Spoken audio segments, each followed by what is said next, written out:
Hello, everybody. Good morning from India, from Goa. Actually, it's good afternoon, sorry. Good afternoon from India and Goa. Welcome to Global Online Sexual Education Summit Day 4, Session 1. How have you been? How are you? How has been these 3 days journey with us? I'm happy to hear any hi or hello or who was there in most of our sessions. How has been this experience for you?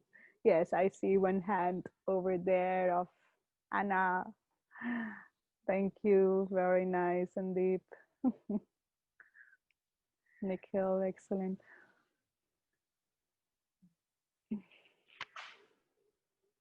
We'll just take a couple of minutes just to let people arrive.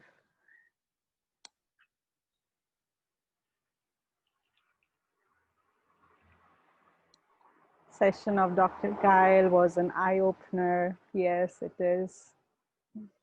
Sure.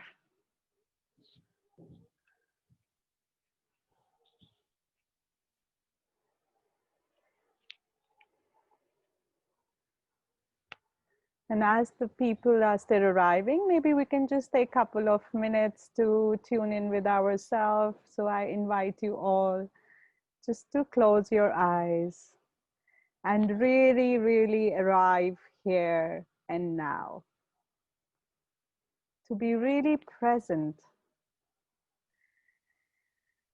Doesn't matter whether you're listening us live or whether you're listening this as a pre-recorded session, just really making sure you're completely present mentally, physically, emotionally. So just taking a couple of deep breaths, your jaw completely relaxed, maybe a bit open. You can choose to take deep breath from mouth or nose as you like.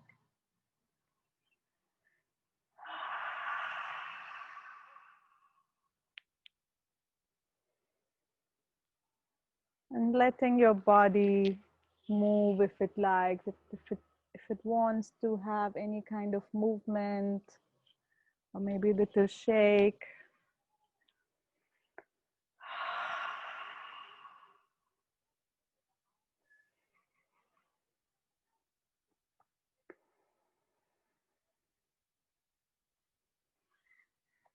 And maybe giving a quick scan to your body from head to toe.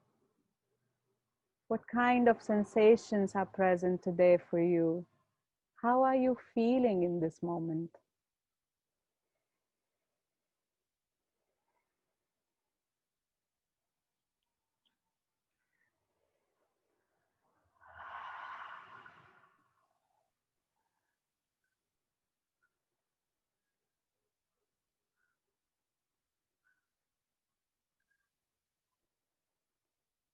And as our title for today's workshop is How to Open Sex Conversations with Children, maybe just feel how has been your connection with either your children or maybe your nephew, nieces, or children of your friends.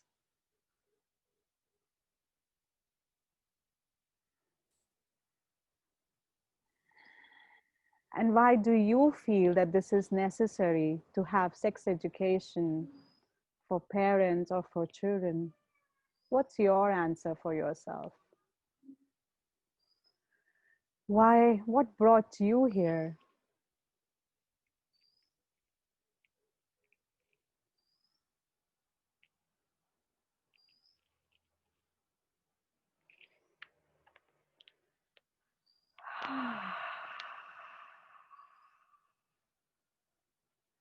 And breathing into any answer without any judgments. And just taking a couple of seconds more.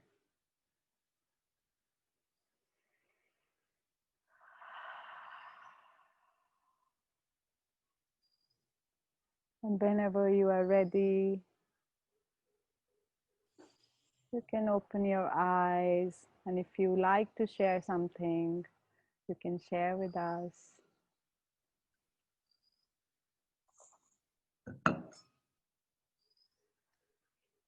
Dr. Pranav, it has been an excellent summit. Thank you for following us. It has been very informative with many different and interesting perspectives from global experts. Yes. Thank you, Dr. Pranav, for your feedback. It's very encouraging for us when we hear you out, what has been your experience. So please feel free to write whatever has been your experience, positive, negative, neutral, whatever it is. It's welcome. And let's welcome Lael Stone with us, tuning in from Australia, from Melbourne, with us. Thank you, Lael, and welcome to this forum. Very, very heartful welcome. Lael Stone has been a childbirth educator, a TEDx speaker, an author, mother of 3, and has been a counselor, conscious parenting coach and counselor for many families from over 17 years. Lael, am I right? Yeah. Yes. So she has a huge experience, personal and professional, I would say, which is combined in her teachings and in her work with the families and with parents and children. And she empowers parents to make that strong, healthy connection with their children. She's also the co-creator of Woodline Primary School, an innovative new school based on emotional well-being and connection. In last 6 years, she has been teaching pleasure-based sex education to high school, to high primary school children. Welcome, Lael. Welcome to this forum and to this session. Would you like to say something? Thank you so much for having me. It's really wonderful to be here and share all this information, and something I'm deeply passionate about, and I've found can be so empowering to parents to open up these conversations, to create healthy imprints for our children, and to also do a whole lot of healing for ourselves. So I think, thank you for creating this opportunity for these conversations. Thank you, Lai. Would you like to start with the presentation, and then we can take up the questions? I already see a lot of interesting comments from our viewers, but we can take it up after the presentation. Sure. Okay, so I'll start with this. All right. So I have spent a long time talking and educating parents on all aspects of, I guess, conscious parenting, and, particularly not just around sexuality and talking to our kids about sex, but also around helping our children navigate feelings, emotions, building resilience, all those kind of things. So a lot of that factors into my work that I talk about. But this specific topic, how to talk to our kids about sex, is one that I've been teaching for a long time to families here in Australia, which is really about helping parents navigate the blocks and the things that come up for them, and also giving our kids age-appropriate information so that they can develop healthy sexual imprints within themselves. So one of the first reasons or things I love to start talking about is why sex education is important. And there's, I guess, some key reasons why I really do believe that sex education is very important for our children. Safety being the number one. So safety is very much about helping our children's bodies to stay safe, helping our children be very aware of what is okay and what is not okay as far as touch. A topic that is very challenging to talk about, which is sexual abuse. And so when we can educate our children around what is okay and what is not okay, we have more chance of our children being able to speak up when something is not okay, or being able to have some good boundaries to keep themselves safe. And also help our children stay safe, particularly as they become teenagers as well, and as they learn to navigate consent and intimate relationships. So I do believe that it's a conversation that we have to have many, many times. The second reason why it's really important to talk to our kids about sex is about knowledge, which is really about helping our children understand how our bodies work, how our relationships work, how we can feel empowered, which is my next thing, and normalize what happens with changes in our body, and also understanding more around how our bodies work so that we can stay connected to our bodies. one of the biggest things I see in teaching teenagers around sex and sexuality is, you know, we are good, I think, well, particularly here in Australia, talking to our children around contraception and around, you know, safe sex and unwanted pregnancies or transmitting sexual diseases, those kind of things. But we don't talk around pleasure, and we don't talk about how we can activate our bodies. And so when I really do believe that when we start to have these conversations young with our children, it normalizes the conversation around sex and sexuality. So it's not something that you have to have as a talk when your child is 12 or 13. It's not an awkward conversation. It's one of many, many conversations that we have that helps to normalize this part of being human. So, you know, it's not just about sex. When people say, I can't talk to my 4-year-old about sex, you know, it's not just about intercourse. Sexuality is so much more than that. It involves values, thoughts, feelings, relationships. And I really like to stress too, and I'm going to talk about this in my presentation, about when we're having conversations with our children, we really want to make sure we're having age-appropriate conversations with our kids. And that's why we also stress about having many conversations over many times, so that it is a topic that our children know they can come and talk to us about, and something that is quite normalized with our kids. So one of the other really, really big important reasons why sex education is important is because we live in a very highly sexualized world, and children are exposed to sexual images in the media at a very young age. And I know you had the amazing Gail Dines talking to you about pornography and its impact. And without doubt, pornography is the biggest sex educator out there for children at the moment. And if we don't offer them an alternate education and give them the reality of what intimate relationships look like, then that's going to be their only education. So in the world we live in today, because we have access to the internet, we have access to social media, our children are exposed to a lot of these images and videos and those kind of things way before we were as adults. And so therefore it is so vitally important that we open up these conversations from a very young age with our kids to keep them safe on a lot of levels, and also give them the correct information so that they can grow up and develop healthy relationships.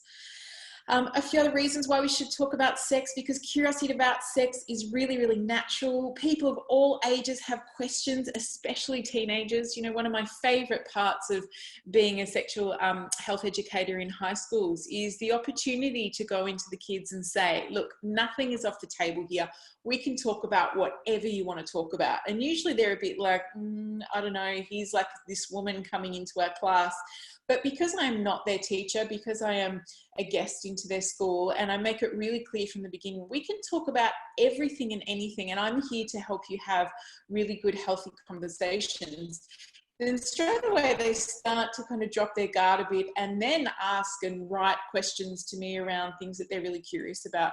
So I think it's so important to know that natural curiosity around sex is something that we all have, and we are all really naturally curious around. So this is why, again, we want to open up conversations with our children so that they know it's safe to come and talk to you about it.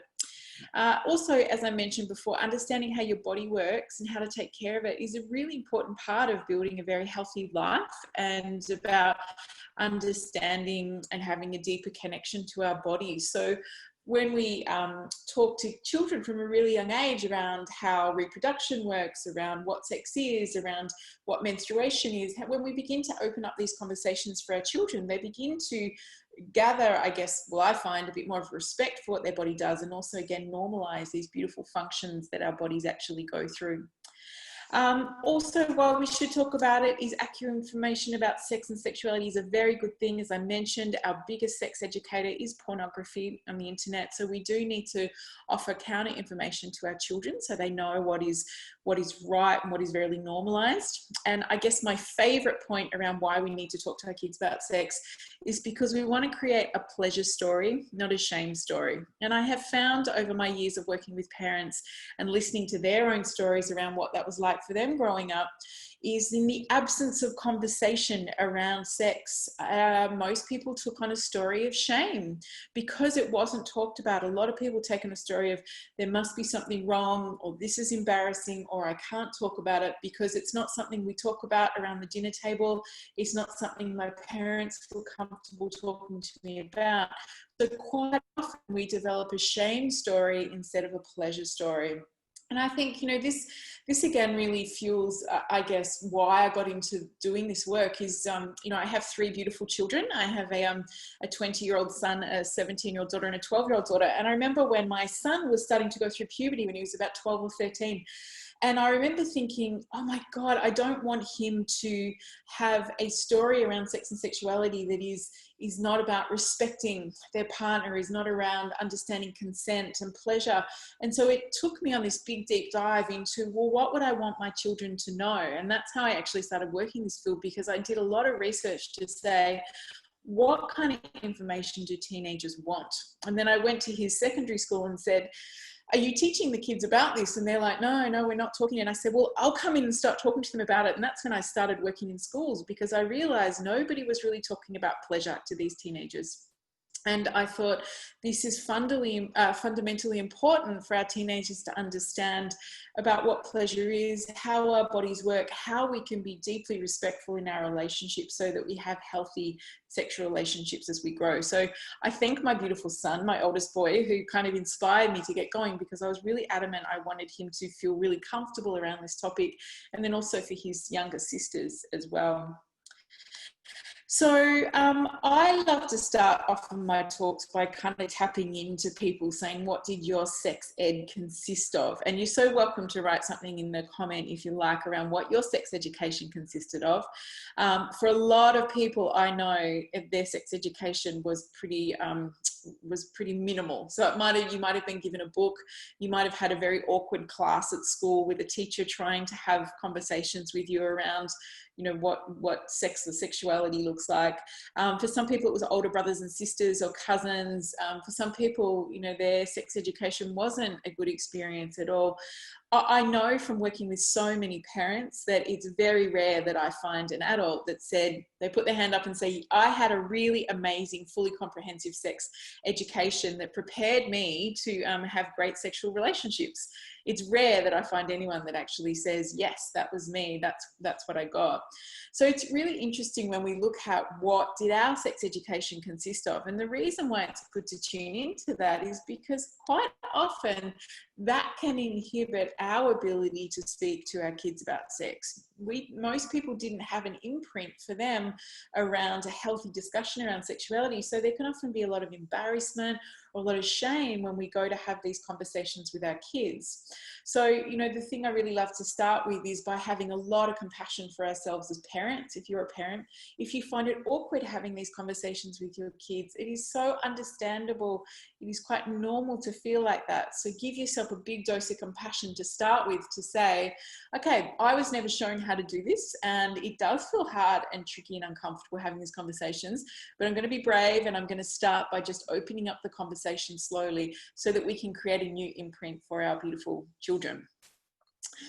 One of the other things I love to ask parents is, what did you want to know that you weren't told about? And what do you wish you had have been told by your parents?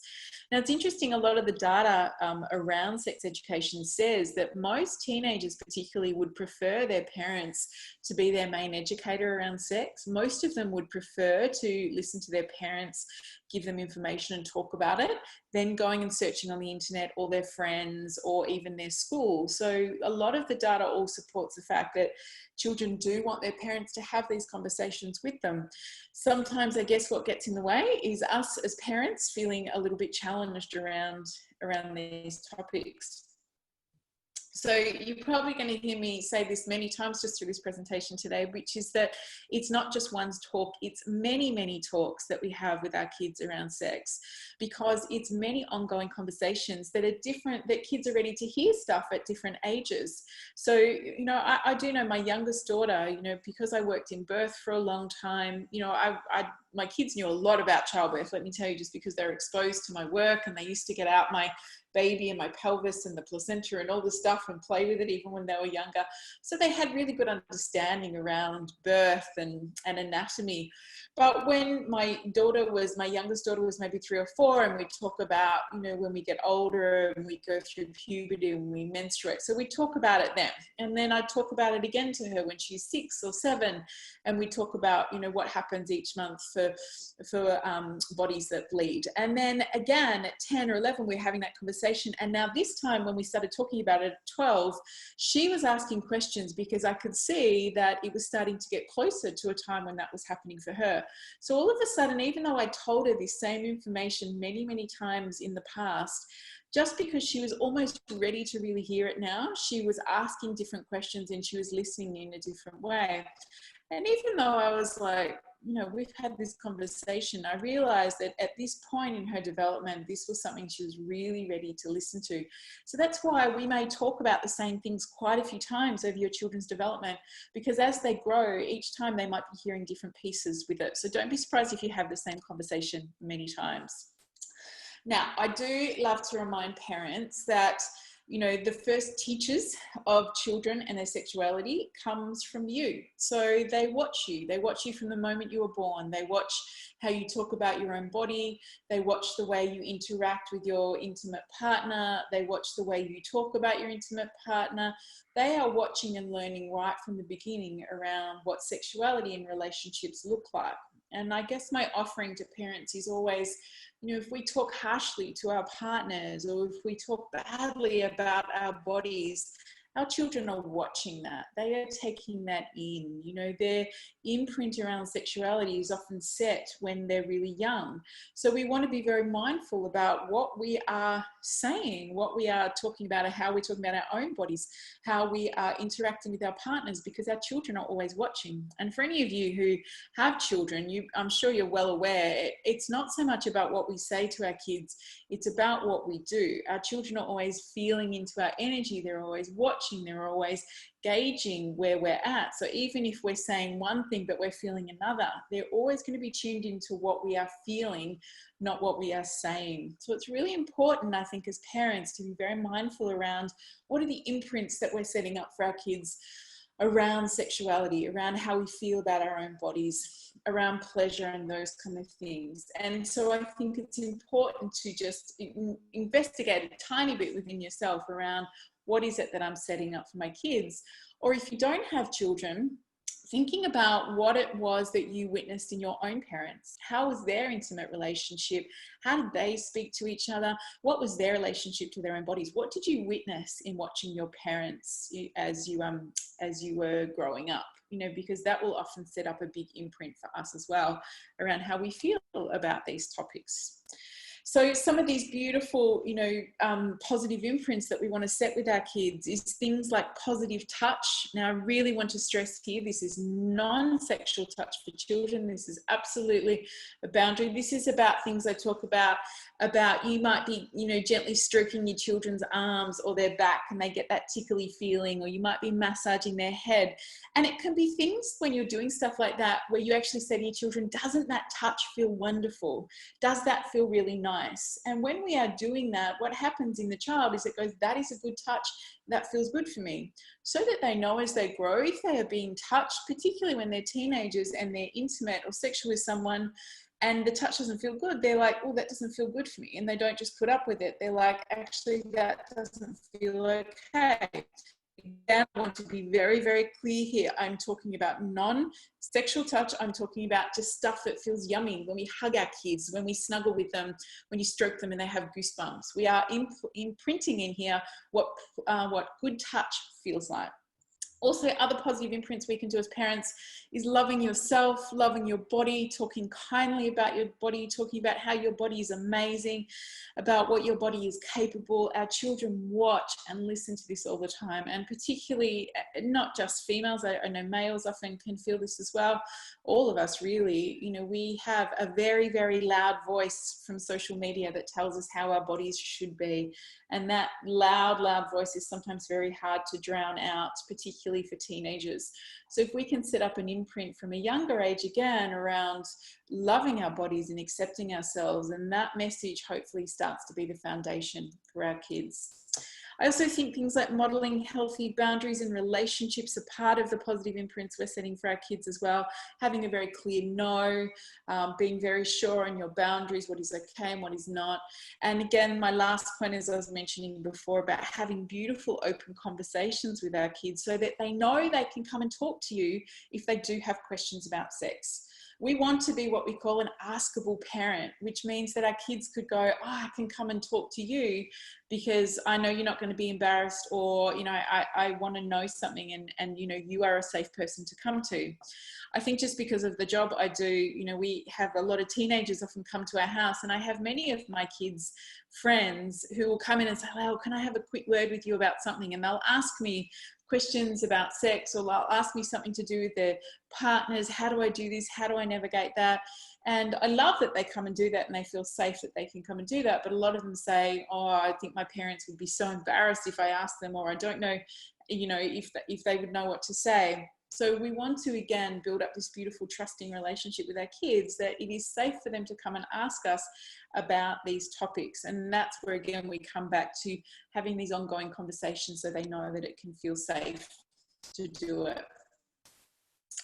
All right, so I want to just go through a little bit about where we start as far as ages and what you might be talking about to your children in the different ages that they are, and the conversations you might want to be having. We in kind of here in Australia, we often talk about, you know, quite a few of the colleagues that I work with talk about things called teachable moments. And these are moments that are around us all the time. And teachable moments are wonderful for the younger kind of age groups.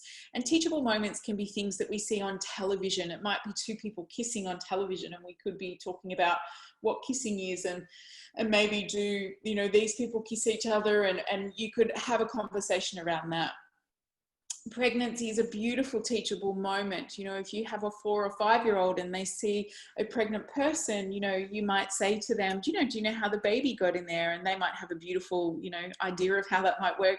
And you could then be offering them, you know, well, this is what it looks like, and coming just with some facts around, you know, how babies are made. So that could be another beautiful teachable moment. The radio is really wonderful too. So, you know, if you're listening to stuff in the radio and an ad comes on, you could say to your children, you know, do you know what this is about? I remember here in Australia a few years ago, when I used to drive my children to school in the morning, there was always a radio announcement that came on at like 8:30. It was an advertisement, and it came on early in the morning, and it was for a drug for men who had impotence, and so they could take this drug. And I remember thinking, why on earth are they playing this advertisement at 8:30 in the morning when parents are probably taking their kids to school? I don't know if they thought that was the right target market, but that was often, it would often come on, and I thought, here's a teachable moment for my kids to say, do you know what they're talking about here? And my kids would be like, no. And I'd say, okay, well, here's this thing that goes on, and they're offering this drug that could help it. And it wasn't about whether it was right or wrong. I was just giving them an opportunity to understand just another aspect of human sexuality. So that was a teachable moment. Bathing can be a teachable moment if you have little children who are always like to explore and look at pieces of other people's bodies, you know, being able to label our anatomy correctly, talking about what is private, what we can't touch in someone else. You know, bathing with little children is always a beautiful opportunity for teachable moments. So there's teachable moments around us everywhere. And I think what we want to do, particularly when our kids are young, is look for those teachable moments to open up these conversations if we can. So one of the big questions I get asked all the time is, how much do I tell a child? And, you know, I always say this depends a lot on their age, their maturity, perhaps their curiosity, what they're asking, and that can also be your own values and comfort levels. I'm sure for many of you who are parents, you'll know that when you're talking about something and your child doesn't want to listen to you anymore, they just kind of glaze over, or they just lose interest in what you're saying. So often if we are talking too much about something, kids will kind of just disconnect or shut down. So I always love to come back to making it kind of really simple answers, and always asking our children, do you want to know more? Do you have any more questions? Letting them lead the conversation piece for you so that you can follow their lead of what they're wanting to hear in those moments. And it's also really good to clarify when they do come and ask you something. You could be saying, oh, why are you asking me that question? Or what have you heard about that? Because they might be talking about something completely different to what you think it might be about. So it's really good to just clarify, where did you hear about that? One of the other big things I often say to parents, again, because this can be tricky having these conversations, is that if your child comes to you and asks you a question and you feel shocked, or you feel, I actually don't know the answer to that, then a really great response is to say something like, that's such a good question. Thank you so much for asking me. I'm going to have a think about it and come back to you. And then if you need to go and Google the answer, go and Google the answer. Or if you need a moment to go, okay, how am I going to answer that? You know, maybe you call a friend and talk through how you answer that. You know, there's some great resources out there that can help you know the answers to these questions. So sometimes that's a really good thing to do, to take a pause and say to your child, I'm going to think about that and come back to you. And then do make sure you come back and answer their question when you've got the answer that feels okay for you. But it's also okay in the moment to just go, I'm not sure what to say. So you're allowed to be very clear on that. A few little barriers that I find adults have is just they might be unclear about some of their own values and feel confused about which values they should or convey to their children. And this is very, very normal. So I think it's these conversations or summits like this is so wonderful for you to get the information to really digest, okay, well, what do we want to tell our kids? What do we want these imprints to be? You know, how do we want them to feel around sex and sexuality? So it's really good to open up these conversations as a couple or just within yourself to go, let's take a look at what we're wanting to share with our kids. The other barriers can be just we have our own baggage with our own sexual history. And, you know, I know that for a lot of people that is a very big block. And again, I come back to deep compassion for ourselves and our stories. I always encourage people to go and get some support or help if they have big stories there that they need help unpacking or need to be supported with, so that they can heal some of that stuff, so that we don't keep passing that on to our beautiful children. And the other barrier I see with parents is definitely, will I get it wrong, or I'm embarrassed? And I always come back to going, if you feel embarrassed talking about, you know, body parts or saying certain things, then practice in front of the mirror, get a bit silly and laugh at how ridiculous it feels. Often that laughter can help us feel a little bit more comfortable in our body. So it's worth having a practice if you can, if you need to have these conversations with your kids, if you feel embarrassed, or if you really don't feel like you can do it, then see if you have a friend or another family member who does perhaps feel a bit more comfortable, who would be willing to have these conversations with your kids. Because again, I really do believe that we need adults who are very grounded, who feel very safe for children, to start giving them this information so that they can feel that they're educated around this topic. All right, I want to touch on just what we might talk about as far as certain age groups for kids, just some topics and some tips for you depending on how old your kids are and what you might want to be talking about. For little children, 1 to 5 years of age, I always say often the conversations around sex are all about biology, which means it's not about something sexual. That's often how we view it as adults, but for little children, it's really about how their bodies work. Talking about, you know, a seed and an egg, you know, sperm, an egg, a penis, a vulva together. For kids, it's the same as us talking about an elbow, chewing, swallowing into the stomach, pooing. It's all the same kind of stuff. It's just about biology. So it's really good to remember that when our kids are asking questions, or when we're talking about it from a young age, it really is more around a kind of science thing that our kids are doing. So some teaching topics, which can be really, really helpful to not only keep our kids safe when they're little, but also around just setting up some really good information for our children to have a great foundation for them to move on to. So the first thing we talk about often with body safety is around obligation, which is not making our kids kiss or hug hello or goodbye to somebody. It is really important that our children know they have autonomy over their bodies.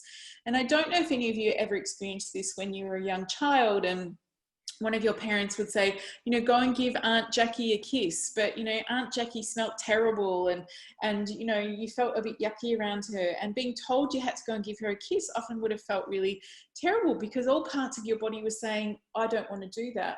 So I really do believe it's important that we empower our kids to know that they have choice over whether they kiss, hug, hello, goodbye, somebody. So if your child doesn't want to hug someone, you could say, you can just wave hello, goodbye. Do you want to give them a high five? Do you want to blow them a kiss? It's your choice. So it's really important that we might say to our kids, how would you like to say hello or goodbye to them? And give them autonomy over what they do with their bodies in saying hello and goodbye, not making them kiss or hug. And again, the reason we're talking about this is very much about body safety. because we want children to feel and know that their body is theirs and they have a voice around who can touch it, or what feels okay and what doesn't.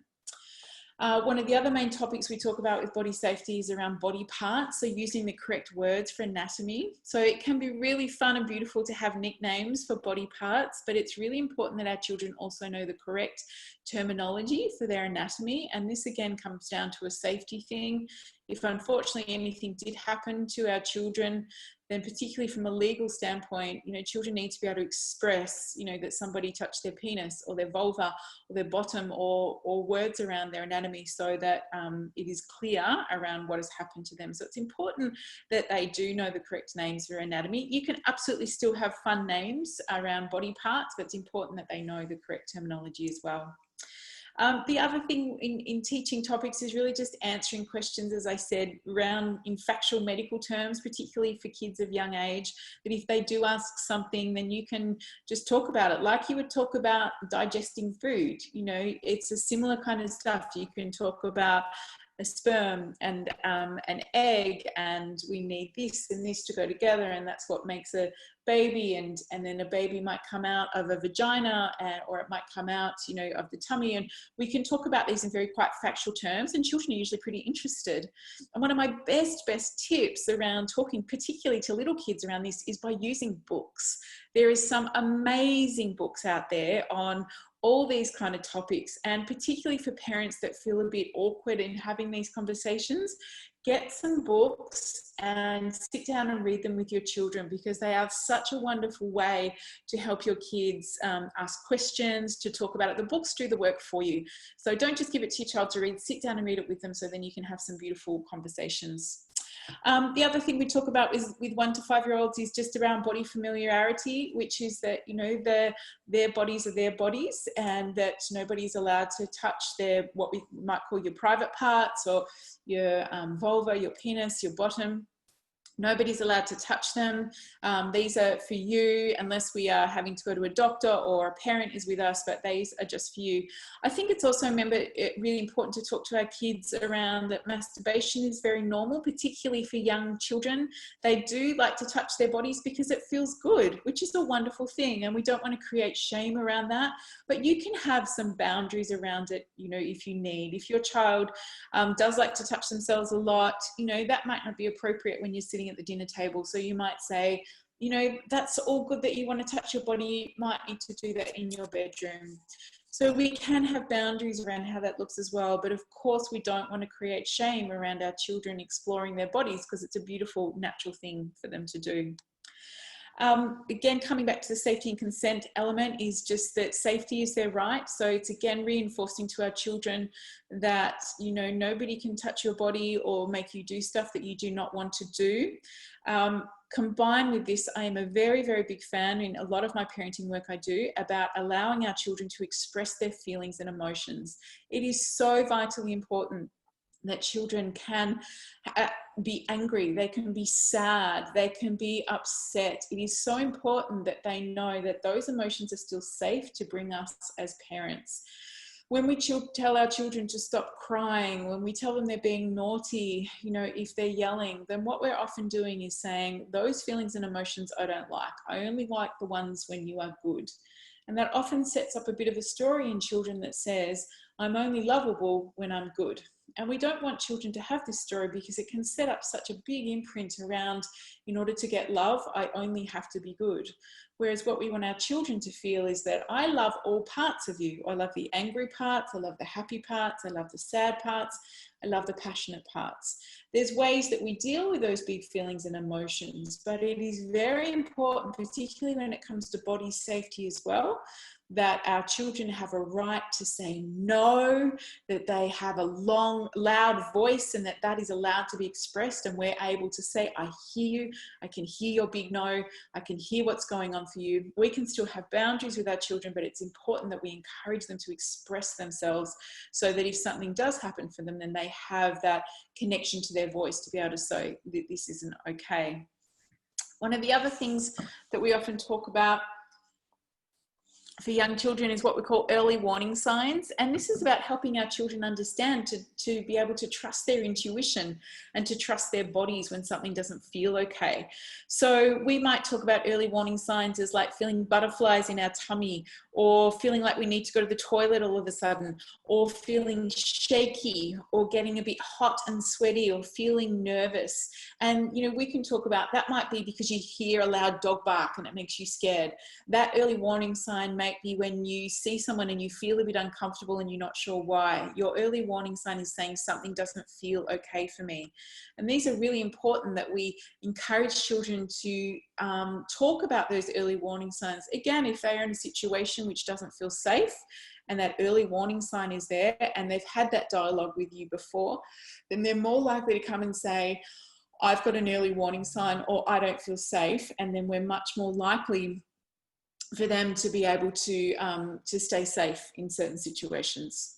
Within that also too, you know, thanks to one of my beautiful colleagues, Holly Ann Mountain, she talks about, you know, a network of 5, which is safety people, and saying to kids, who would be your network of 5 people who are very safe for you to go and talk to if you were worried about something. So one of them could be a parent, one could be a sibling, it could be a teacher from school, it could be someone also who's not in our immediate family. So getting your kids to talk about who's your network of 5 people that feel really safe for you. So if you were worried about something and you couldn't come to me, you could go to them and have a chat to them about it. So that's another beautiful thing that we can set up with our kids, just around safety and consent for their well-being as well. Also, just to finish off this bit, we talked about public versus private parts. So this can really be around, you know, things that we do in public, and, you know, so we need to have our genitals often covered in when we're in public, but also around nobody's allowed to ask to see your private parts, you know, nobody's allowed to ask to take a picture of your private parts. So again, setting up some beautiful boundaries for your children to know what is okay and what is not, so that then, again, if something happens, then they're able to come and talk to you about it. And that's the same thing about secrets. You know, sometimes when we're looking at children that are in compromising positions or situations, it's because they've been told they need to keep a secret. And we can talk to our children about good secrets and bad secrets. You know, secrets are usually around surprises, you know, but if someone's telling you to keep a secret or else you'll get in trouble, then that's often a bad secret, and you need to come and talk to me because I can be your safe place. And the other thing too, and I know Gail Dines would have talked all about this, but even for little children, we do need to talk about what happens if they see bad pictures or they see things that feel yucky on the internet. And this can be things from people doing cruel things to animals to violence. It also can be just seeing pornography accidentally. So it's really good to talk to our kids. And if you ever did see a picture that felt yucky, just come and tell me. You'll never be in trouble. You know, my job is to keep you safe. So we want to, again, open up that dialogue for children so that they know that we are a safe place to come to if they do see something that makes them feel uncomfortable. A few little things you might want to try with your kids, some tips around some, I guess, teaching words, which can be around touch. These are things like touch should feel good for both people. So if your child is touching you in a way, a beautiful way to teach them consent is to say things like, that doesn't feel good for me right now. So even if, you know, your child's sitting there and they're kind of, you know, stroking your face or touching your hair or something, you can give them words like, that doesn't feel good for me right now. And that's words that you can practice saying, so that if somebody is kind of in their little body boundary, and whether that's another little 4-year-old or not, that they have the words to say, that doesn't feel good for me right now, so that they've got that dialogue to say, I don't like that. Another beautiful thing you can practice with your kids around saying no is saying words like, stop it, I don't like it. And these are beautiful things for children, particularly toddlers, to practice with each other. I'm sure if any of you have little kids, you know that they're all up in each other's spaces all the time. So giving your children the words to be able to say, stop it, I don't like it, is again, beautiful, beautiful, empowering words for children to create boundaries for themselves if they need. Things like, please listen to my words if somebody's not listening to them, if that's another friend, if they feel like an adult's not listening. Again, if we can empower our children to say things like, please listen to my words, we're giving them appropriate words and dialogue to be able to use.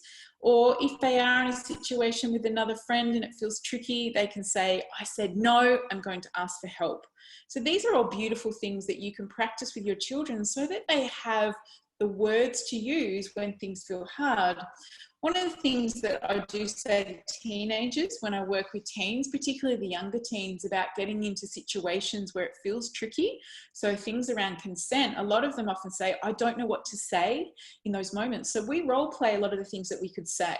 If we're in a situation that didn't feel good, what could we say in those moments so we can get out of that situation, or we can put a stop to what's going on? And that can be a wonderful thing to role play with your children, depending on the age of what they are, so that they have those tools in their toolkit to be able to say and express, that doesn't feel good for me. You know, this is, I need to leave here, or those kind of things, so that they have got something in their toolkit that they can use, so that they develop that language around consent or keeping themselves safe if they need.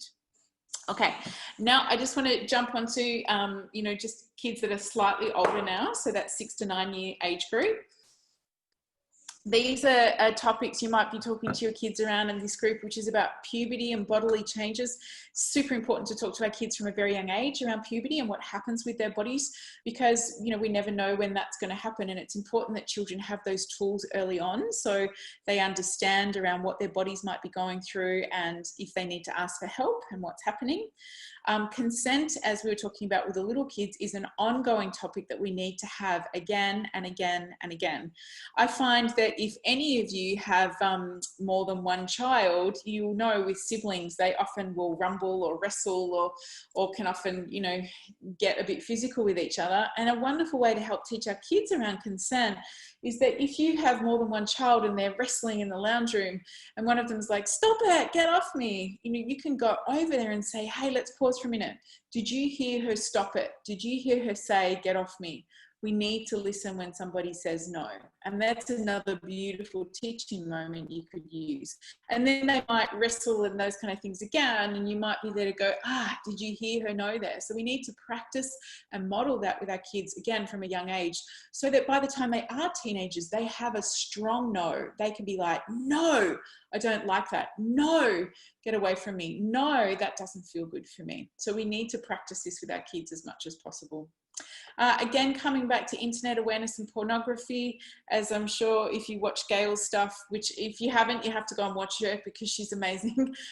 She talked about pornography, I'm sure, and she talked about often our young exposure to pornography. So we need to have these conversations with our children, because more often than not, they'll be exposed to it in a time where we don't even realize. So talking about obviously all the main things around pornography, that, you know, it is not something for children to see, that it is, you know, actors, often adults performing, and giving our children all the right information around it so they realize that it's not real and can come and tell you, so that we can again help to keep them safe from exposing to that.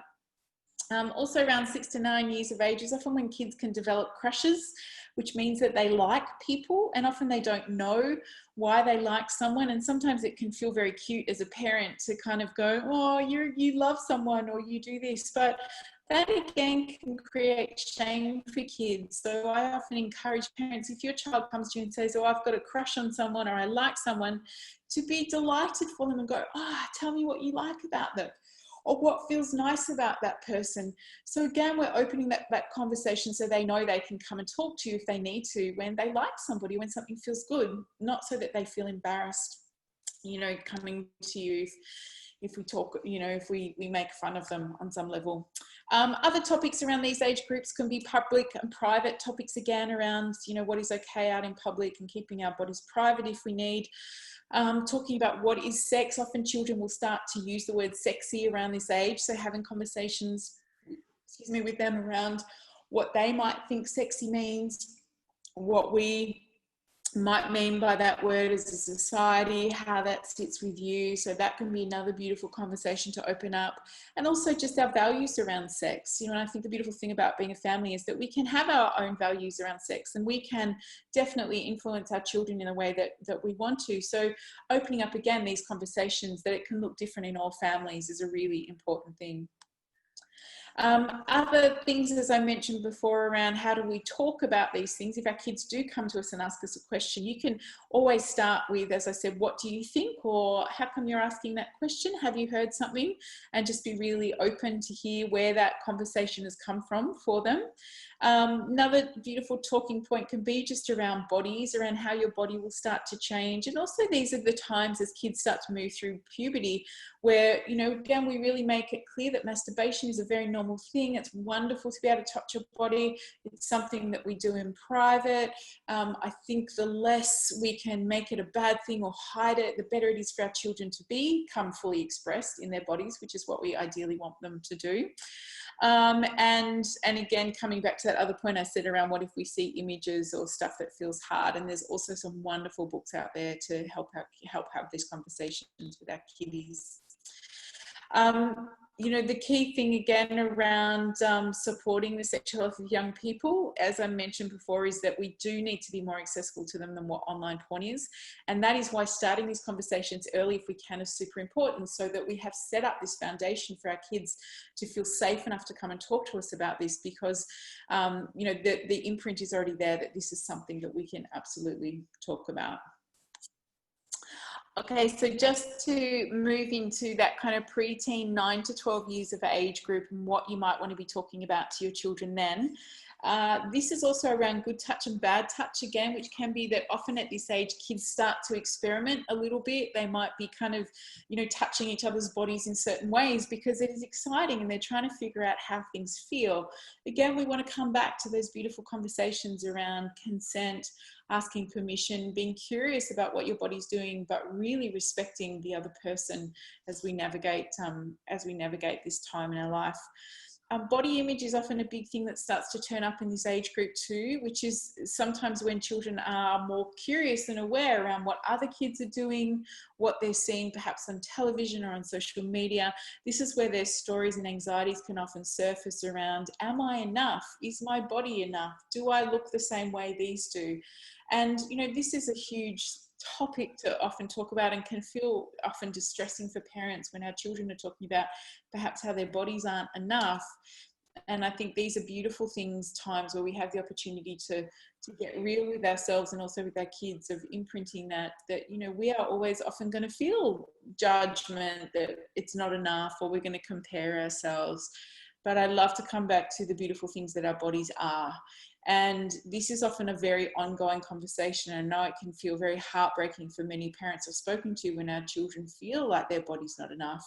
And this is where, again, I come back to going, the more connection we can offer them, the more listening we can offer them around how they feel about their bodies, the more likely they are to share it with us and then be able to feel heard around it, to be able to move from. If your child does come to you and say, my body's not enough, or I don't like, you know, how my hips look, or, you know, what we don't want to do is move straight into, oh, but it's beautiful and it's fine and don't worry about it. We want to create a space of listening. So we want to answer with something like, that must feel really tricky. Tell me more about it. Or perhaps we might, you know, offer some connection, say that, you know, I'm sorry that you feel that way. You know, do you want to share with me what it is that you don't like? And what we're doing is we're offering listening, we're offering the holding to their feelings and emotions instead of a fix, or instead of trying to make it okay. Often the fix and the okay is often us as parents, because we feel quite uncomfortable with seeing our kids upset. So we try anything we can do to make it okay. But really often what our young people need is just a place to talk and express, so that they feel heard.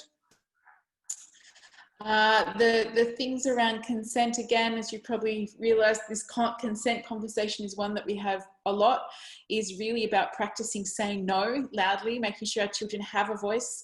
You know, my beautiful middle daughter was a very quite shy child when she was growing up. And so she never used to kind of have a loud voice. She would never kind of yell. She was often more of a, you know, people would sometimes just take advantage of her because she wouldn't necessarily stand up for herself. And I realized around about this age that she didn't know how to have that loud, strong no, or that loud, strong yes in her body. And so sometimes around the dinner table, we would play games where we'd have to yell no really loudly, and then we'd all laugh, and then we'd like yes, and then we would practice our yeses and our nos really loudly, so that she could feel what it felt like in her body to have that power and to have that this is what I'm saying, this is okay, that is not okay. So if you have a child that again doesn't necessarily have that voice, see if you can play some games where they have the opportunity to be loud, to be heard, and for you to be like, yes, well done for having that strong yes or having that strong no.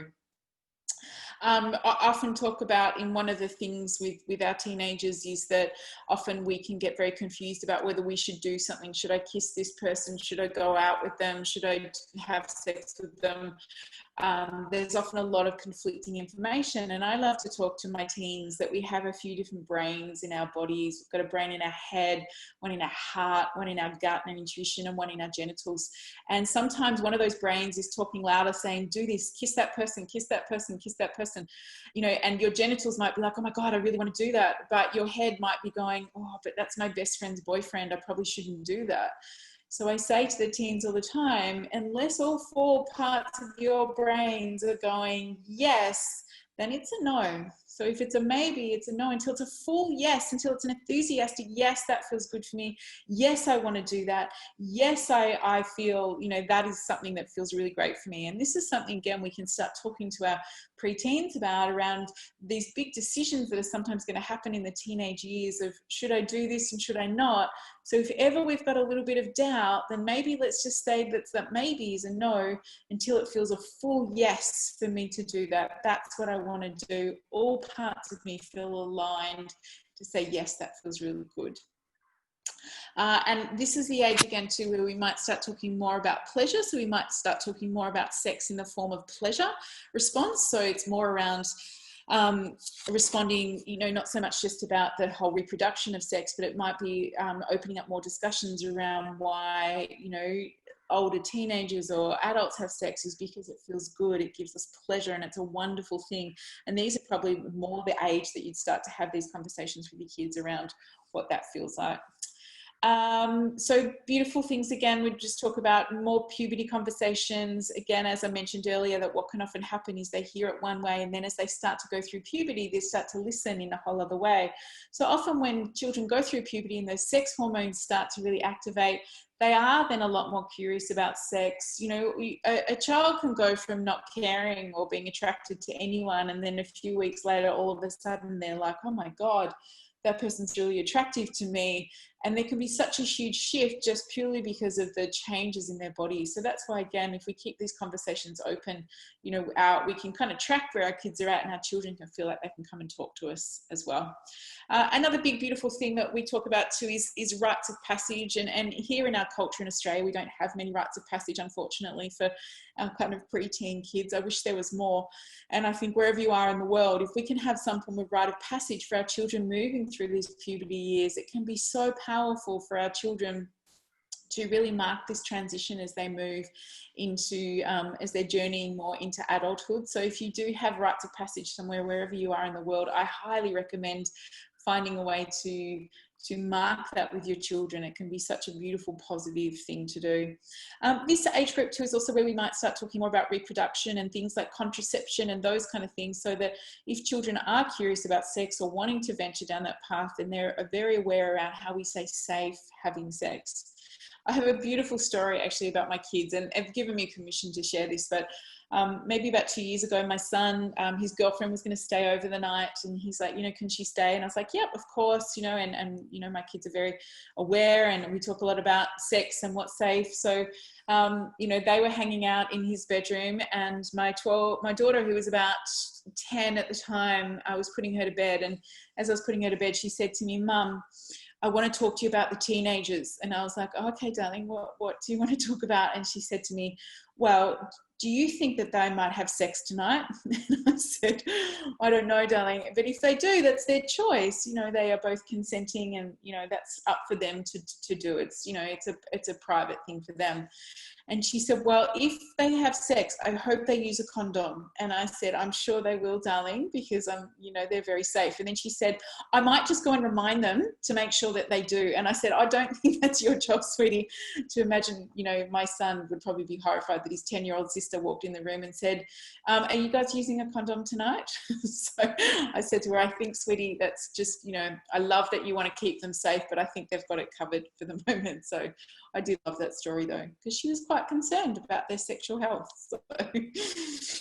All right, so just to finish up, I guess what I'm talking about here is really just remember that you don't have to know everything around sex to have these conversations, and don't always wait for your child to ask you, you know, and don't think it's too harmful to tell too much too quickly. Again, just know that if you start talking too much and your kids are like, no, I don't want to hear mum or dad, they'll often just switch off. So you might just have to watch them, and really don't make fun of your child's ideas and questions, because these are, we want to, again, foster that connection and that safety for our kids to come and ask us what they might be interested in. Do try to relax around this, listen to your children's questions and keep your answers simple if you can. Sometimes it's also about picking the right time to have these conversations. I know just from raising a son that he doesn't necessarily love sitting down on his bed face to face having deep, intimate conversations. He's often much more comfortable in the car chatting about these things when we're not necessarily looking at each other, or when we're playing football or something like that outside. You know, we can open up these conversations and he's often a lot more comfortable about it. So it's important to pick your time with your kids. I always think that when we're talking about topics like this, we have to really make sure we've got emotional safety going on. So it's safe for the child to feel like they can connect with us. We've created that emotional safety with them so that they feel that, you know, they can come to us to have these conversations. Do realise the questions may not always be what they're asking, so it's always good to clarify again, why are you asking me this, honey? What would you like to know? And as I said, be prepared to repeat explanations. And if you can, educate yourself about child sexual development. There are so many wonderful resources out there, so many wonderfuls. I want to just give a plug to one of my colleagues. She has a website called sexedrescue.com, and she has the biggest selection of books and resources for parents on how to talk to their kids about sex. And I highly recommend going and checking out her website, because if you want information, or you want a book to read to your 7-year-old or your 12-year-old, or you want to know about how to have these conversations, then go and check out her website, because she's done all the work for you. So I highly, highly recommend going and getting some resources there, because it will really, really help you out. Okay, and my last little bit that I love to always remind parents, one of the greatest tools that you can have in your parenting toolkit is to listen. And this is not just about talking to our kids about sex. This is about when there's tears, when there's anger, when there's angst, what children need. And this is what I hear from teenagers all the time. When I say to them, what do you wish your parents did that they don't do now? All of them, I swear 90% of them say, I just wish they would listen without judgment and without trying to fix me. I just wish they would listen. And I have heard this from so many teenagers I've worked with, but then again, so many parents that I have the privilege of sitting with, is that one of the most important things our children need is to know that we are a safe place to come. And they learn that by us being quiet, by listening, by holding a space for them to express how they feel. So if you only take away one thing from what I'm saying, please take away this. Our greatest gift we can give our children is to listen, is to create a safe space for them to come, because then anything is possible when we create that. All right, that's my presentation. I so hope I haven't gone too much over time in talking. So I'll finish my screen sharing now, and we can have a little bit more of a chat. Thank you so much, Lael. That was a wonderful presentation. Just give me a second to change my view. Yeah. Yes, thank you, Lael. I think you covered most of the points, and it has been lovely to, you know, like how you have separated all the age group. It become much more clear for parents and for all of us to know at what time what to introduce and what is appropriate also to introduce as per the age group. So thank you so much. I see that it's nearly time, so we can take probably the questions from our audience. Yeah. And means first one to start with, they wanted to know what website you said to refer to. It's called, I'll type it here if you like. Hang on, I'll just please. to everybody. Oh, can I do it to everyone? I'll just put it here. I don't know if this will go to everybody, but let's see. Maybe, oh, I don't think it has. Maybe Sarah, if you're there, you could share it with everybody. It's called sexedrescue.com. So I would highly recommend checking out Kath's website. It's got so many books on there that are, and it's the best resource to be able to, you know, find different books on different topics that are age appropriate for their kids. Great. And what books would you recommend? As you said in your presentation, so somebody also asked, what books would you recommend? Oh, there's probably too many to mention. There are so many, and on all different topics. So everything from things like gender to puberty to talking to your kids about sex. There's some beautiful kids books that you can get for that 1 to 5 years age group, how babies are made. There's a great book called It's Not the Stork. That's a really wonderful one. There's so many books out there and all age groups. So instead of me listing them, I would highly recommend go and check out Sex Ed Rescue, because Kath's got all of them there and she does reviews of them, so you can listen to her review and go, oh, that's a good one for me to get. And not just for little kids, but there's great books for teenagers as well. You know, there's a really wonderful book written by an Australian woman which is for teenagers, probably for about 14 years up, and it's called For Fox's Sake. I'll write that down here if you want to share that. And this is a wonderful book by Ro Murray. I'll just put that there. It talks about all the things around being a teenager, from everything from, you know, consent and all aspects of sex and sexuality, to identity, to things like alcohol and all that kind of stuff. And it's written in such a beautiful way. It's like your fun aunt is sharing all the information that perhaps you don't want to talk to your parents about. And I really love that book because it's a great one for teenagers to read and get information that they're often curious about. So I think that's a really wonderful website as well. And one more, I'm going to just share one more here, is another wonderful website called Scarletine. This is an American website, and I think it's .com.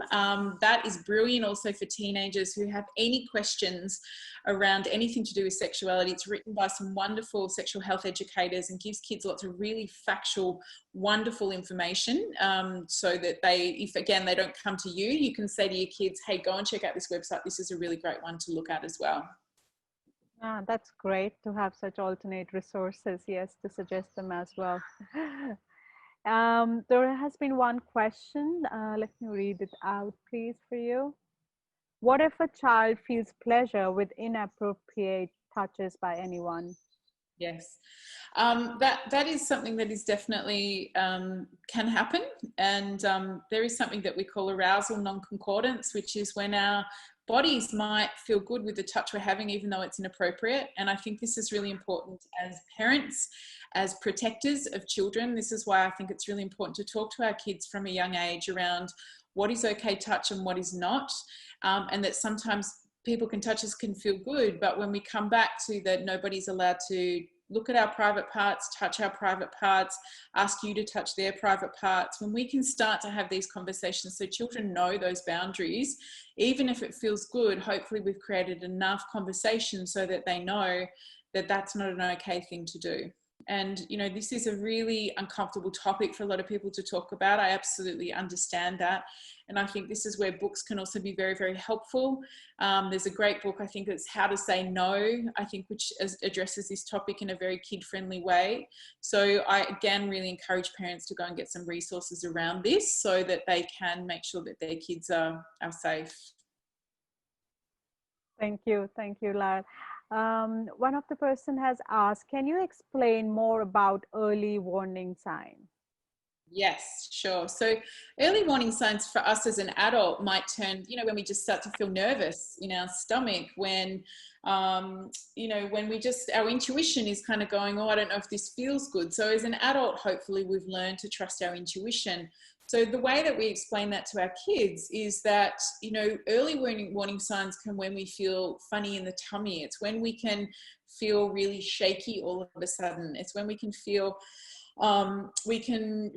like we need to be really, really silly because we feel super uncomfortable. So there's lots of different things that you can talk about around what does your body do when it feels scared, when it feels unsure, when it feels nervous. And when we can get our children to identify, it feels like this, and we can go, that's an early warning sign. So if you were feeling that, what would you do? And then you can have a role play. I would come and talk to an adult. I would go and tell my teacher. I would go and find someone who's safe to say, I'm feeling this early warning sign, I'm not feeling good. So that's what we'd be looking for, is to give our children some language around what their body's saying that it doesn't feel good, so that then again, that we can make sure that we keep them safe. Thank you. Thank you, Lael. Somebody is asking, what would be an appropriate response as a parent when a preteen child has been exposed to porn? Yeah. So I think the thing is, again, what we want to make sure we do is not shame our children and not make them wrong. So it's really good to remember that often for children, if they do discover porn, sometimes it's by accident, and sometimes they might go looking for it because they're curious. And both of those things are not something to blame our children for. And I really don't believe that children are doing things to be bad. I think children are always, trying to strive for connection. And so when they're off track with their behavior, there's always a reason behind it. So the first thing I would do is, if we discover your preteen has watched some porn, is have a really calm conversation about it. So it might be like, did you find it by accident, or how did you come across it? They might have heard someone talk about it at school, and that's where they discovered it and they were curious. So then we can open up again. The whole thing is about opening up a safe conversation to say, and what were you curious about? And do you have questions around it? And then we can then offer, let me just tell you why it isn't appropriate for children to watch it. It can be really harmful for our brains. I want to tell you what real sex and intimacy kind of looks like, not what is often described or what we see in pornography. So the goal in having a conversation is not to shame them, it is not to make them wrong, and it is not to punish them. It is to open up a conversation to say, let me find out why you did what you did, and how can I help you answer the questions you may have around it, and also keep you safe from seeing those things in future. Thank you, Lael. Anupa is saying that please share this presentation so we can go through it again. Anupa, you can avail the recordings of it. So yes, after the summit, after today, within 24 to 48 hours, you can access the recordings. Any other question? Let's see. There are some, it was very informative and overwhelming session. Thank you very much, Lael. As we know, there is legal age for marriage, but not for having sex. And what if our 10 years come and wishes to have sex with a teenager? Okay, so that's a good question. So I think the thing to remember is that what I say to teenagers all the time, that having sex is it requires a maturity, in the sense of, when I talk to teenagers, I say this: in order for you to have sex, what we need to make sure is that you're comfortable to be able to look the other person in the eye and say, do you have contraception, so that we're first physically safe? To also have, this is what feels good for me and what doesn't. So being able to make sure that we're clear on what is our consent and our boundaries. Now, for a lot of kids or younger children, that is very awkward conversations to have. And I often say to them, if we're not able to have those conversations, then often we're not ready or mature enough to perhaps enter into having a sexual relationship. I think at the age of 10, when a child will potentially just be going through puberty, is a very, very young age. And I would think that perhaps there wasn't all the conversations just yet around what actually sex means and the responsibility that goes with it. I think perhaps a lot more education around it might be really beneficial at that time, to help a young person to understand what that is. Sometimes I think children can get very confused that sex means connection. It means someone liking me. It feels a sense of belonging. And I think that is where we need to help our children, again, feel safe enough to know that they don't have to go there to go and do those things in order just to feel safe or feel like they're liked. So I would be definitely just opening up more conversations around it, so that they're very aware that it's often a grown-up thing to do, and that there's ramifications that go with it as well. That's a good point. Thanks, Lael. There is another interesting question which I see, and I would like to take it up right now in this forum, is, hi, should you make the kids aware about homosexuality and transsexuality? Or would that confuse them and influence their natural choice of their sexuality? If yes, then at what age should this be introduced and how? So that's a really great question. Thank you. I think that, again, depending on how you feel in your family, there's some beautiful books out there for children around how we feel in our bodies around gender. And again, they're beautifully written, which just talks about some people feel different in their bodies and some people are attracted to different people. In my experience with children, working with kids and with teenagers, they are often very deeply accepting of people's sexuality. I often find that it's adults that often have a much more hang-ups than what children do. I've taught in schools where there have been transgender kids, there's lots of homosexual kids. They are also deeply accepting of each other's sexuality, and often the kids don't have an issue. And whenever we open up conversations around it, it's usually just about, you know, how do we, again, stay safe? How do we accept all humans? All those kind of things. So my feeling with it is the goal in this, again, is to be very open with our kids, to know that they can come and talk to you if they have questions around it. So just because we talk about it doesn't mean a child's going to do it. You know, I think all children, particularly, and I say this to teens, when they start to go through puberty, all of it is often about exploration and figuring things out. And part of that is going, what would it be like if I liked this person or if I liked that person? And none of it's right or wrong, because everybody's sexuality and imprint is completely unique and different. So my big thing to teenagers is always say, it is so okay to be curious around everything. The goal is around, is this consensual? Is it safe? Am I respecting myself? Am I respecting somebody else? And so I really come back to that we can open up these conversations, but it doesn't mean that our children are going to go that path. I think we really want to open up conversations around inclusion and around being respectful of all humans, no matter, you know, how they feel or, you know, who they like. Thanks, Lyle. There is this question which had been coming up in this sex education summit, and somehow we were not able to address it. But I'll take it up now, and thanks for making it much more specific this time.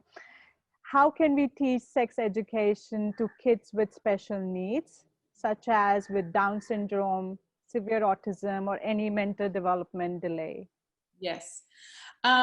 Look, this isn't my area of speciality. Like, I do have some colleagues who specifically work with children that do have additional needs, and they do beautiful work around talking to kids around this. I think books, again, are really fantastic to help children with additional needs just understand the basics around consent, around how our bodies grow.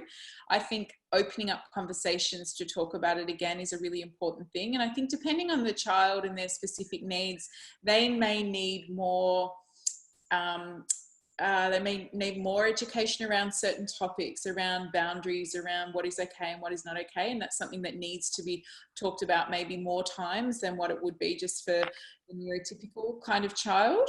So this isn't my area of expertise, but I know there's some amazing people out there who do work with children who do have additional needs. But I think, again, it's opening up the conversation with children and coming back to, I think, the basics, which is often about respect, around boundaries and consent, and also around, you know, understanding just how our bodies grow and move.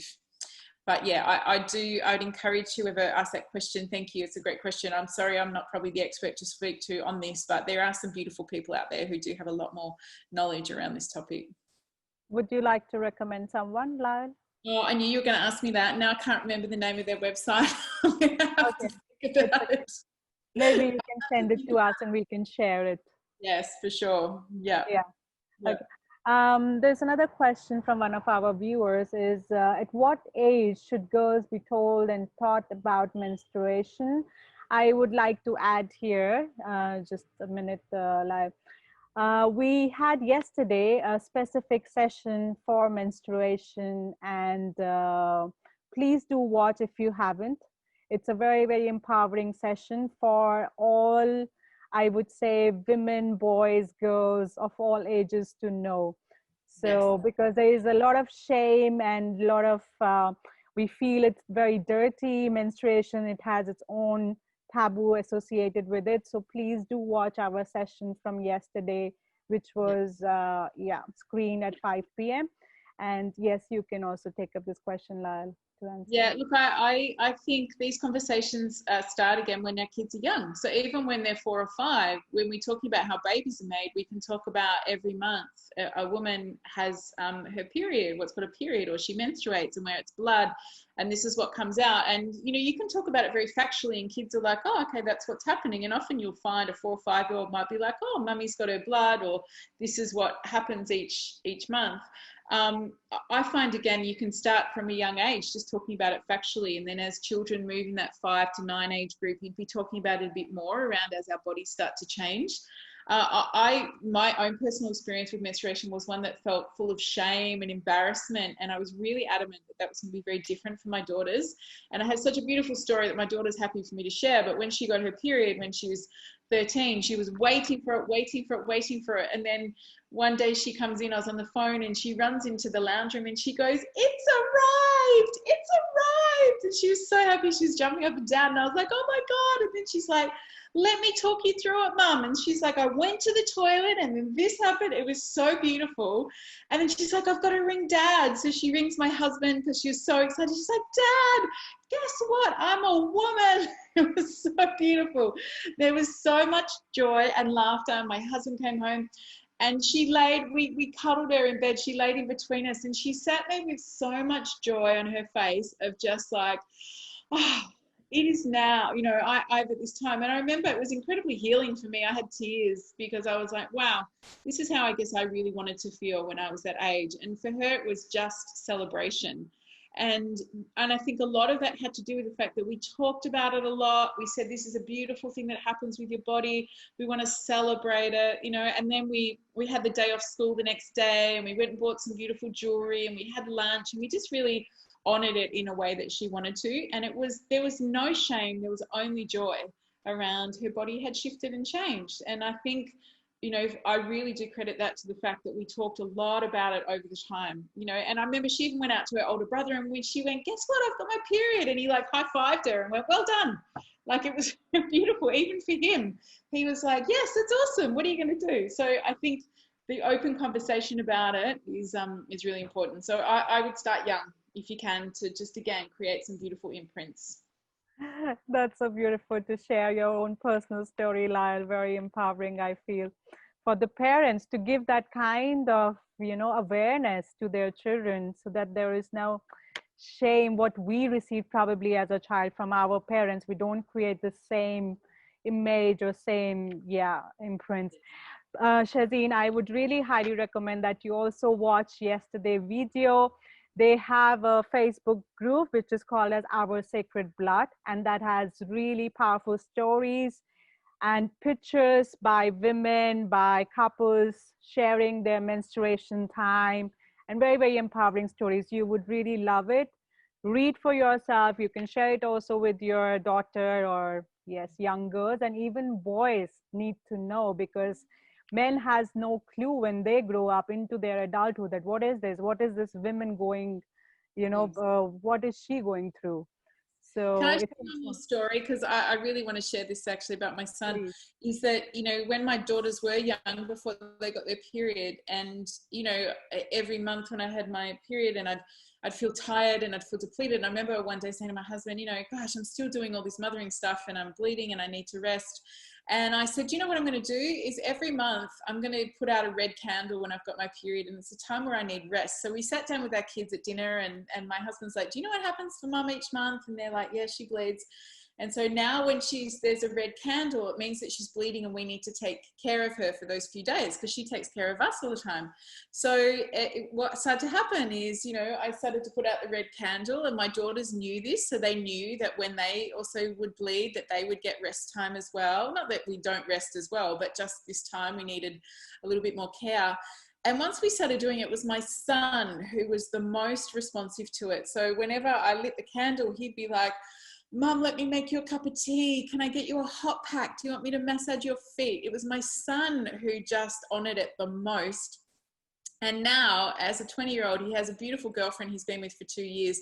And he completely honors when she has her cycle, whenever she needs anything. It's beautiful, because I think we taught him, as a young man, how to really respect that time and take care of, you know, of us when we needed it. So it wasn't not so much just for my daughter's perspective, it was for my son's as well. And then my son decided, he looked at my husband and he said, well, what do we get? We need a green candle so that we can just go watch football or something like that. So they were going to find their own little ritual that they were going to do. Yes, But in yeah, fact, makes yeah, sense. you can create actually the ritual for your daughter when she gets first time her periods, like really make her feel special that the big transformation has happened for her in her body and in her, yeah, life and biology. So yes, it's Yes. important that you create something very special. Yeah.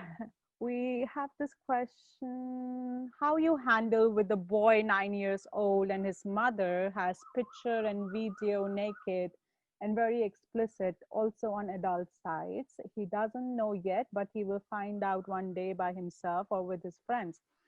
The future they are divorced, is anxious about that, but he denied the shock for his son. Yeah. Okay. I'm thinking what I'm reading in that is that there is something online of his mother on some adult sites, and so how we prepare for that. Okay. Look, my conversation around that would probably be that, you know, we all do things in our lives sometimes that perhaps we think maybe we shouldn't have done at that time. I always come back to that. I think it's important to be really honest with children when they ask. I wouldn't necessarily be bringing that up with him now at 9, but perhaps when he gets older, it's important to just say, look, you know, there's pictures and that maybe they're very sexual erotic pictures, and that's something that happened at that time. We all have choice around our bodies. Sometimes things happen without our consent and they get put out there. But I think it's, again, important to open up conversations that can be honest and respectful around all of us all the time, and know that sometimes we all have done things that perhaps haven't felt that's what we wanted to do. I think, you know, in any situation where it's tricky for children or there's stuff that goes on, our goal is always to listen, as I said, to say, how does that make you feel? What comes up for you? What would you like to talk to about it?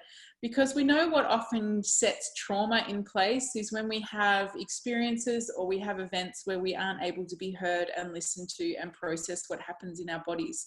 So with anything that goes on, my goal is always coming back to how do we create the safety for our children to feel, process, express how they feel around something, so then they can let it go.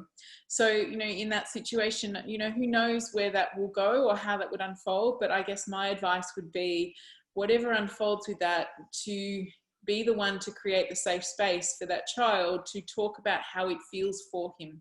Because again, I know this in working with kids, children can be incredibly resilient and they can heal and process a lot of stuff as long as there is a safe adult in their life to talk to offload with, to process those feelings, so it doesn't have to be internalized in their bodies.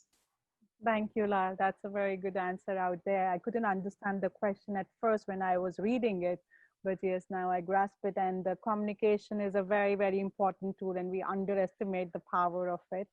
So, and it's very important to create that safe container, as you said, to have that authentic conversation for him to digest, you know, and to absorb it and to take it. There's a question I think for me to address over here. Will the recordings be available here on this website or emailed? Yes, the recordings would be available. As I also announced it before, we have made a conscious choice that these recordings would be available for free of cost even after the summit. We would be publishing these videos, I think, in next 48 hours on our YouTube channel. So please subscribe to our YouTube channel. And also we'll be sending you an email. It would be also available on our website in a course or a summit format where you can watch it for free. So yes.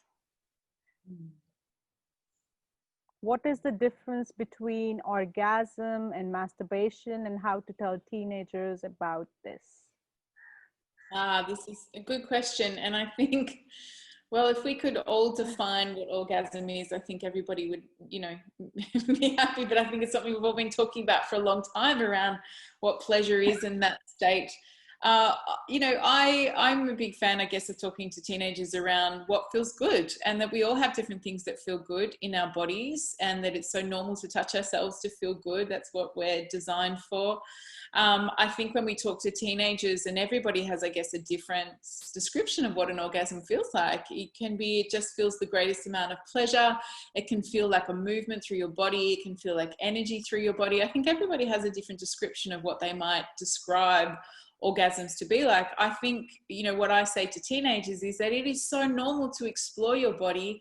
It is so normal to find out what feels good. And I think this is really important before we move into sexual relationships, is to know what feels good for us so that we can then share that with somebody else. So often, particularly with females I work with who have more shame around touching their bodies, or more embarrassment around masturbation, or asking for what they want, I always say to them that part of discovering yourself is figuring out what feels good. So it's really important to understand what touch you like, where it feels good for you, and then hopefully when we are entering into a sexual relationship, we can say, this is what I like, or this is what feels good for me.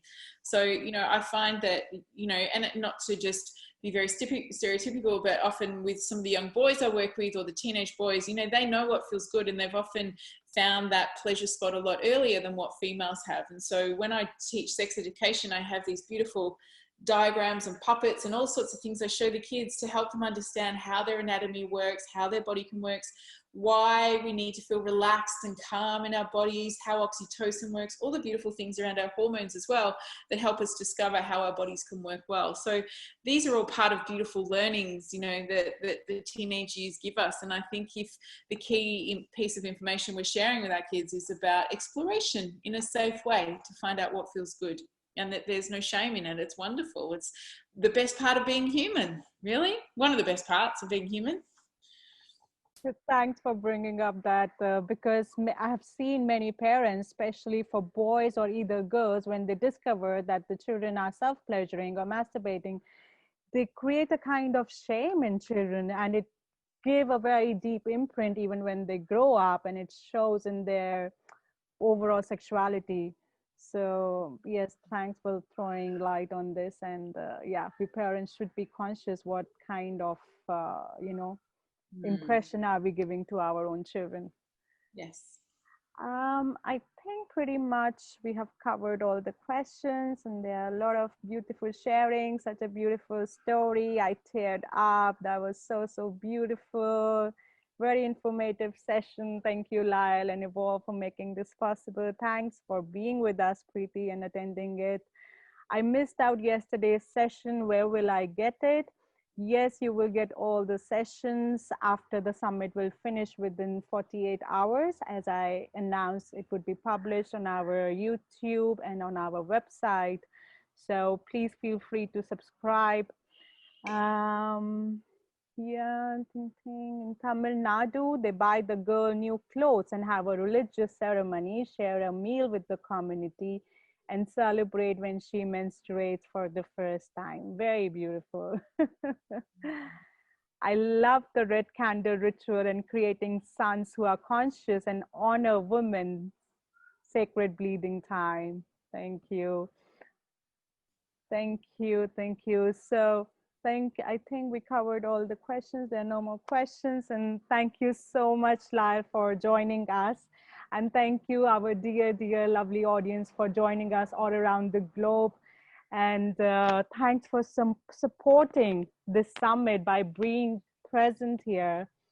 And what we would really like or ask you is that please, if you have enjoyed any of these sessions, please share a word with your family, friends, and spread the word in your own network, because that helps us to spread this work and message far and wide. And that would be a biggest support. We do have a lot of also courses on our website around sacred sexuality, empowerment, empowering women, empowering men. So stay tuned in. We have lots of interesting programs also coming up soon. And also Lael has many courses, online courses for parents, for teens and tweens, We can share the website of Lael. Sarah, please also share the website address of Lael. So if you would like to go deeper into the subject, you can reach out to her. She has different online courses on this subject. And yes, and you also have our website address, Instagram and Facebook. Please follow us. Please like and share. And you can also give us feedback on Facebook and Instagram. So thank you so much. Thanks for joining, and thank you.